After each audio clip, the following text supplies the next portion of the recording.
Voilà. Sauf peu importe comment je m'assois, on voit que dalle, donc je peux vraiment prendre n'importe quelle pose.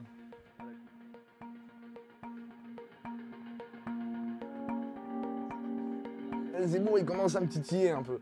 Vous allez vous faire Zemmour. Bah, je sais, j'ai bien envie parce que de toute façon, on sait que ce mec est totalement taré. Il dit n'importe quoi, il fait n'importe quoi. Et sous couvert de culture extraordinaire, il nous sort des théories cheloues de race. Est-ce que vous pouvez me faire un petit message à Zemmour là maintenant?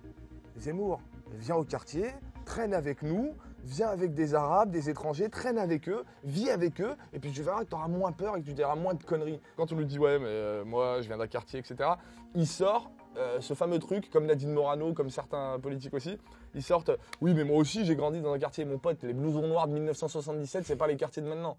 On va profiter de l'obscurité pour vous faire écouter quelque chose. Emporter avec soi son accent familier, c'est emporter un peu sa terre à ses souliers.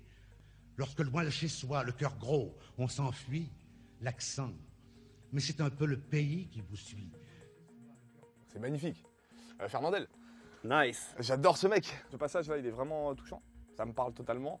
Parce que j'ai une famille qui ont des accents. Mon père, il est né en Algérie, il travaillait en France et il avait un accent. C'est grâce à mon père que je connais tous ces gens-là. Et la preuve, c'est grâce à un mec, un immigré, monsieur Zemmour, qui travaillait en France et qui m'a fait découvrir les classiques français. Et si on extrapole après Fernandel, il y a Pagnol et tous les machins comme ça, j'adore. Si on cherche des mecs qui ont des vrais punchlines, c'est vraiment des mecs comme Pagnol, comme Jules Renard, les machins comme ça. J'adore la littérature. Là, je me raconte un peu, mais c'est vrai. Vous êtes hyper cultivé. Non. Si. C'est faux. Je suis pas cultivé de base, je me suis cultivé après. Ça change rien. J'ai envie d'être intelligent là, je sais pas, c'est France Info. Il y a France et Info, ouais, là j'ai envie de prouver que, regardez, je connais les infos et j'aime la France. Vous avez envie de prouver? Ouais, mais j'ai toujours envie de prouver, sinon je ferais pas ça. Sinon je ferais pas mes vidéos. J'ai envie de montrer qu'on peut avoir un début difficile et arriver à faire des belles choses. J'étais pas destiné à faire ça, j'étais pas destiné à lire des livres non plus. J'étais destiné à faire que des enchaînements de CDD et galérer avec le chômage après, c'est tout. Est-ce que le Fernandel de 2016, il est rebeu? Putain, ce serait beau. Ce serait tellement beau. Je sais pas si on voit, mais si on parle en termes de talent. Moi, je me vois très bien.